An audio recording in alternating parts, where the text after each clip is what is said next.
Hello, this is Chef John from foodwishes.com with fresh tomato soup with crispy cheese toast. That's right, we're doing a very fresh twist on the classic cream of tomato soup with grilled cheese sandwich. And since we are using fresh tomatoes at the peak of their vine-ripened goodness, this simple soup is going to be not quite, but almost 100% tomato. And by using more tomato, that means we're using less of other stuff. And as you well know, less is more. Especially when it's less because you're using more. And now that I've confused everybody, we can go ahead and get started by prepping our perfectly ripe straight off the vine tomatoes. All right, we got some early girl, we got some celebrity. We even have a few purple Cherokee, as well as some Roma and a few cherry tomatoes. And for the bigger ones, what we'll do is just cut out the core and then simply slice them in half. And believe it or not, that's it. Oh yeah, now that is a beautiful tomato. Oh, and if there happens to be some non-beautiful stuff at the blossom end, feel free to trim that kind of stuff off. Although we are going to strain this, so it probably doesn't matter either way.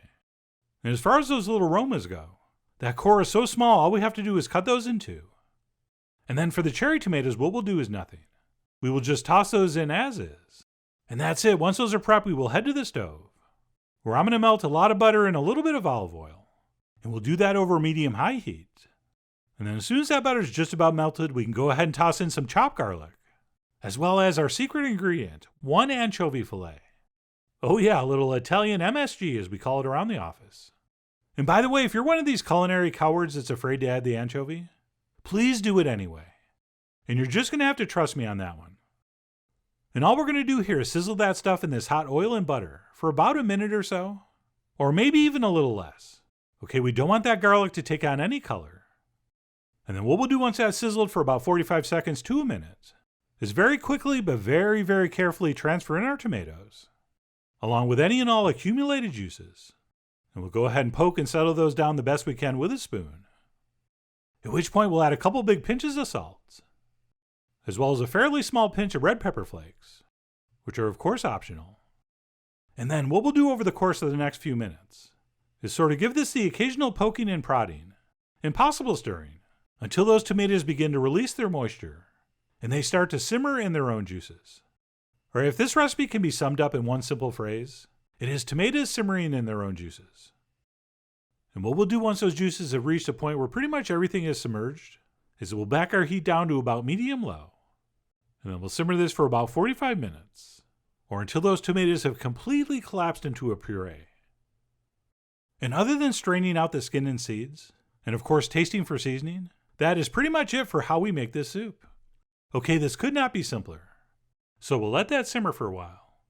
And while that's getting good, we can move on to make our crispy cheese toast, which for me is going to start by generously olive oiling a Silpat line baking sheet, upon which I will place and rub some slices of Italian bread, or whatever bread you feel like using, or something that has some fairly big bubbles is recommended. And then what we'll do once those are set is that we'll go ahead and top those with a chiffonade of basil, which is nothing more than a fancy culinary term for very thinly sliced ribbons. And yes, of course you could put the basil in the tomato soup instead. But this time I felt like trapping mine under melted cheese, so that's what we're going to do. And because it pairs so well with our naturally sweet fresh tomato soup, I'm going to be using a nice sharp and tangy white cheddar, which we will go ahead and pile up shamelessly.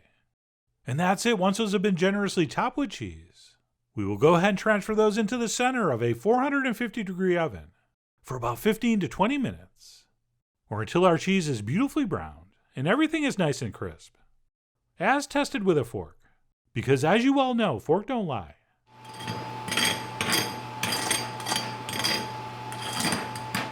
So yes, that sounds about right.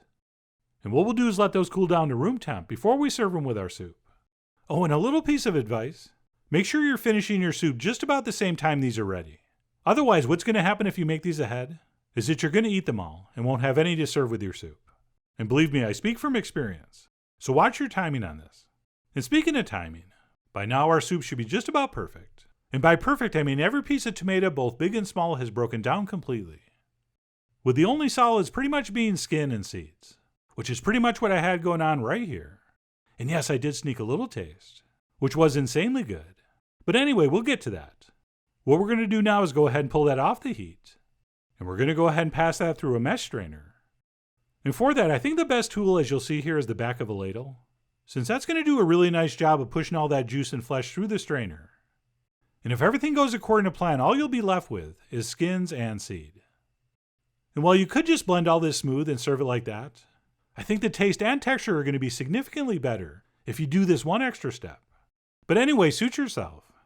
I mean, you are, after all, the Mr. Kane of whether to strain. But this only takes you a couple minutes. And like I said, I think it comes out a lot nicer. And then what we'll do once our soup is sans skins and seeds is transfer that back into our saucepan. And then we'll place it back over medium heat so we can get it piping hot again. And of course, if you wanted to, you could cook this for a while to reduce it, to thicken it up a little. But I am not trying to make tomato sauce. And I do not want this too thick. So all I did was wait for mine to come back to the simmer, at which point it looked like this. And I decided I was very happy with that, so I turned off the heat. But we're never officially really happy with it until we taste for seasoning. So I grabbed a spoon to check it out, and decided it did in fact need one more pinch of salt. And that's it. As soon as it's looking, feeling, and tasting exactly how you want, we'll go ahead and serve that up next to our crispy cheese toast.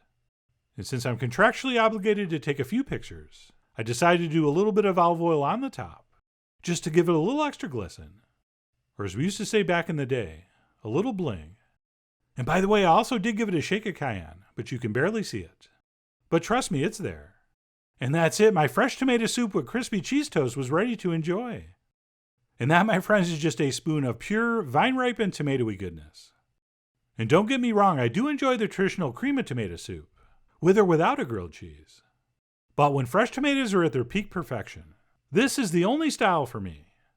And as good as that is right off the spoon, used as a dip for our cheesy toast is just as good, if not better.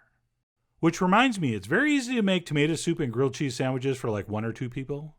But when you're trying to grill sandwiches for like 6 or 8 people, it can be a little bit of a challenge, and you end up having to eat in shifts. But since we can make these crispy cheese toasts ahead of time, this pairing actually works out perfectly for larger groups.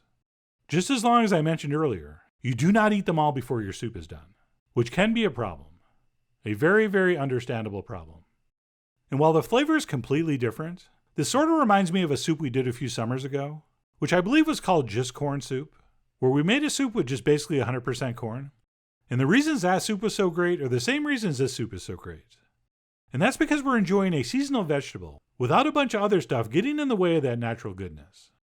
And no, the cheese toast does not count. All right, that is just a garnish, and you know what I'm trying to say. But anyway, that's it, what we're calling fresh tomato soup.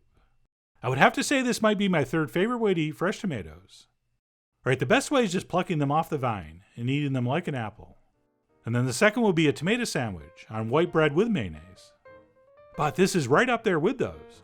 So I'm going to go ahead and finish this bowl off with probably the rest of the entire pan of those cheese toasts. And what I'm hoping you do is go find some perfectly vine-ripened tomatoes and give this amazingly simple and delicious soup a try soon. So please follow the links below for the ingredient amounts, a printable written recipe, and much more info as usual. And as always, enjoy.